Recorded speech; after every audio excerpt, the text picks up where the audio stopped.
Welcome to Beyond Ordinary Women podcasts and our series with leadership tips from women who've been there. Today, we welcome Sharifa Stevens, a member of the Beyond Ordinary Women team. Sharifa, what's one thing you've learned about leadership that you want to pass on? There are two passages that I hope guide my posture towards leadership. The first is John 13:14 through 17. It says, "If I then, the Lord and teacher, washed your feet, you also ought to wash one another's feet. For I gave you an example that you also should do as I did to you. Truly, truly, I say to you, a slave is not greater than his master, nor is one who is sent greater than the one who sent him. For if you know these things, you are blessed if you do them." And then the second one is James chapter 2, verses 12 and 13. And it says, "Speak and act as those who are to be judged by the law of liberty. For judgment will be merciless to one who has shown no mercy. Mercy triumphs over justice." If I were going to distill those two verses into one actionable step for leaders, it would be that a good leader is an attuned observer.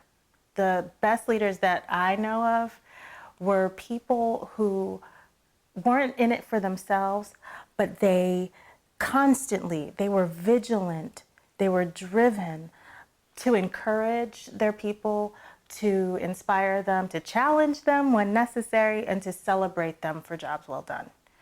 So a good leader is a lot like a good shepherd, like the way Jesus described a good shepherd. A shepherd knows their sheep, and their sheep know their voice. Similarly, a good leader is someone who knows their team. They know the strengths and weaknesses of each person on their team. They seek to serve their team. If there are any obstacles in the way of their team members' success or meeting the team goals, then a good leader is one who takes those obstacles out of the way.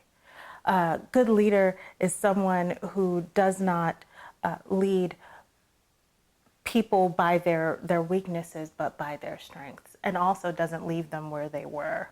I had one boss who, it was my first week on the job, and I had been a stay-at-home mom for 4 years.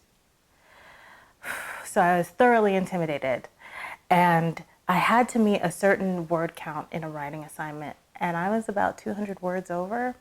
And I'll never forget, he looked at me and he said, "I'm so glad you're here. I have every confidence in you.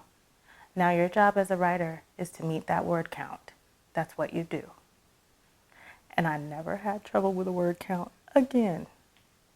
There was a balance of mercy and encouragement and challenge. And I never felt, even though my boss had so much authority over me, he never lorded it over me. And it was a good example for me as I lead, that my job is to protect my team, to lead my team with grace, with excellence, with clear communication, and to be a vigilant, attuned observer to not only what their output should be, but what I am putting into their hearts, minds, and what communication I'm giving them to set them up for success. Thanks for listening to the Beyond Ordinary Women podcast. You can find more podcasts and information about women in leadership by going to beyondordinarywomen.org. This podcast was produced by Beyond Ordinary Women Ministries.